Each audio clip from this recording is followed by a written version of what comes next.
दोस्तों, एक बार फिर से स्वागत है आपके अपने चैनल में। आज हम विराम चिन्ह के बारे में विस्तृत जानकारी लेंगे। विराम चिन्ह किसे कहते हैं, विराम चिन्ह का कहाँ यूज़ होता है, ये आपके यूपीटीजीटी के लिए एक बहुत ही इम्पोर्टेंट टॉपिक होता है। तो विराम चिन्ह किसे कहता है? विराम चिन्हों का वैसे तो बहुत महत्व होता है।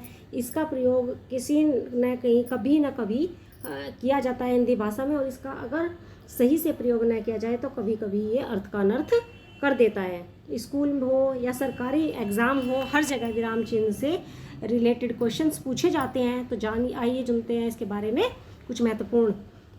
तो विराम चिन्ह किसे कहते हैं? जो चिन्ह बोलते या पढ़ते समय, जो चिन्ह बोलते या पढ़ते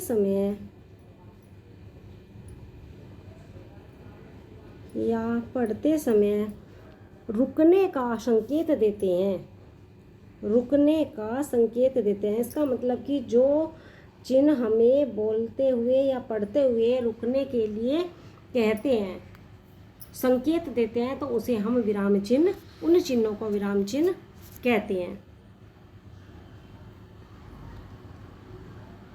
विराम चिन्ह के बारे में पढ़ने लायक बातें क्या क्या होती हैं? विराम चिन्ह की परिभाषा क्या है? विराम चिन्ह के कितने प्रकार होते हैं? विराम चिन्ह के 13 प्रकार होते हैं। एक पूर्ण विराम, दूसरा अर्धविराम, तीसरा अल्प विराम, चौथा उपविराम, पांचवा प्रश्नवाचक चिन्ह, छठा योजक चिन्ह, सातवां कोष्टक चिन्ह, आठवां कोष्टक चिन्ह, नौवां अवतरण या उदाहरण चिन्ह, 10 विस्मयादि बोधक चिन्ह, 11वां लाघव चिन्ह, 12 निर्देशक चिन्ह, 13 विवरण चिन्ह या विस्मयादि त्रुटिपूरक चिन्ह।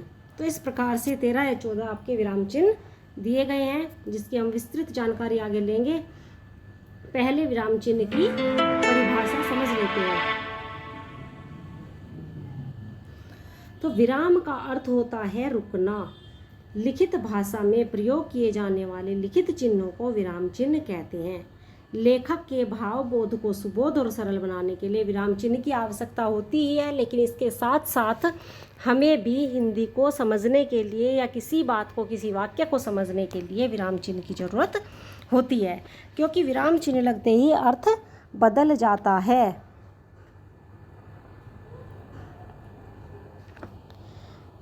जैसे परिश्रम ही सफलता की कुंजी है। ठीक है, परिश्रम सफलता की कुंजी है। तो यहाँ अगर हम परिश्रम को एक चिन्ह के थ्रू देखने की कोशिश करेंगे तो वहाँ एक अल्प विराम लगाकर, अर्धविराम लगाकर उसके अर्थ को बदला जा सकता है। विराम चिन्हों के नाम और इसके चिन्ह आप यहाँ देख सकते हैं। इसका चाहे तो आप स्क्रीनशॉट भी ले सकते हैं। पूर्ण विराम कैसा होता है, अर्धविराम क्या होता है, अल्प विराम, प्रश्न सूचक चिन्ह। देखिए, पूर्ण विराम, पूर्ण विराम को हम इंग्लिश भाषा में फुल स्टॉप कहते हैं, जबकि हिंदी में उसे पूर्ण विराम एक सीधी रेखा के द्वारा, जबकि इंग्लिश में एक बिंदु से दर्शाया जाता है। अर्धविराम सेमीकोलम, अल्प विराम कोमा, उपविराम कोलम, प्रश्नवाचक चिन्ह क्वेश्चन मार्क, योजक चिन्ह हाइफन, कोष्टक चिन्ह ब्रैकेट, अवतरण या उदाहरण चिन्ह इन्वर्टेड कोमा, विस्मयादि बोधक चिन्ह साइन ऑफ एक्सक्लेमेशन, लाघव चिन्ह या संक्षेप सूचक चिन्ह को एब्रीविएशन साइन, और विवरण चिन्ह को साइन ऑफ फॉलोइंग, और विस्मरण चिन्ह या त्रुटिपूरक चिन्ह को हम ओब्लिवियन साइन बोलते हैं। तो इसके बारे में 1 बाय 1 हम समझेंगे कि एक एक जो हमारा चिन्ह होता है, विराम चिन्ह, उसके बारे में विस्तृत जानकारी लेंगे। सबसे सर्वप्रथम हम पूर्ण विराम को समझते हैं। तो जब हम बोलते समय वाक्य खत्म होने के बाद विराम देते हैं, विराम मतलब आराम देते हैं, तो इसी प्रकार लिखते हुए भी हम वाक्य खत्म होने के बाद पूर्ण विराम लगाते हैं। इसका प्रयोग विस्मयवाचक वाक्यों और प्रश्नवाचक वाक्यों को छोड़कर हर जगह किया जाता है। इसका एक आप एग्जाम्पल देखिए, जैसे कि लड़के का पैर फिसल गया, यहाँ हमारा वाक्य समाप्त होता है, तो हम यहाँ पूर्ण विराम लगाते हैं। इसके बाद सब बच्चे उसके पास गए, यहाँ फिर से वाक्य पूर्ण होता है, तो हम पूर्ण विराम लगाते हैं। जैसे दोहा, शायरी, छंद में पूर्ण विराम का प्रयोग किया जाता है। पहला चरण खत्म होने के बाद एक पूर्ण विराम दिया जाता है, उसके बाद दूसरा चरण खत्म होने पर 2 पूर्ण विराम लगाए जाते हैं। आपने छंद में देखा होगा या दोहे में देखा होगा, जैसे आपने देखा होगा, गुरु गोविंद दो खड़े, काके लागू पाए, ऐसे काके लागू पाए, यहाँ अर्ध विराम दिया जाता है। इसके बाद लाइन पूरी करके पूर्ण विराम होता है, क्योंकि हमारा वाक्य यहाँ समाप्त नहीं हुआ है। तो इसे अल्प विराम को समझेंगे, अर्धविराम को।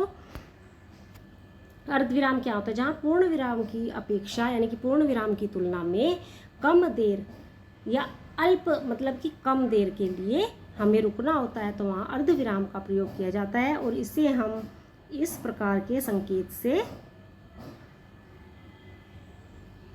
इस प्रकार के संकेत का यूज़ करते हैं, चिन्ह का यूज करते हैं। जैसे आप एग्जाम्पल देखिए, सूर्यास्त हो गया, लेकिन हमारा अभी वाक्य संपूर्ण नहीं हुआ है, तो लालिमा का स्थान कालिमा ने ले लिया, यहाँ हमने अर्धविराम लगाया है। इसके बाद नेक्स्ट आप देख सकते हैं एग्जाम्पल, सूर्योदय हो गया, यहाँ अल्प विराम लेंगे, थोड़ा सा रुकेंगे। इसके बाद चिड़िया चहकने लगी और कमल खिल गए, तो यहाँ आपका पूर्ण विराम। 2 चिन्ह आपने आई थिंक समझे होंगे। अभी एक एग्जाम्पल और लेते हैं, फलों में आम को श्रेष्ठ माना गया है, अर्धविराम लेंगे। इसके बाद किंतु श्रीनगर में और ही किस्म के फल विशेष रूप से प्रसिद्ध हैं, यहाँ पूर्ण विराम। तो जहाँ हमें कुछ देर के लिए रुकना होता है या कुछ देर के लिए रेस्ट लेना है, वहाँ आपको अर्धविराम लगाएंगे। और इसके बाद जहाँ आपको आराम करना मतलब हमारा वाक्य पूर्ण हो जाता है, वहाँ हम फुल स्टॉप इंग्लिश में और हिंदी में पूर्ण विराम का प्रयोग करते हैं। चैनल को लाइक और सब्सक्राइब करें, और इस वीडियो को पूरा देखने के लिए, सभी विराम चिन्हों के बारे में पूर्ण जानकारी के लिए अपना मेरा नेक्स्ट वीडियो के लिए थोड़ा सा वेट कीजिए। और आज के लिए इतना ही।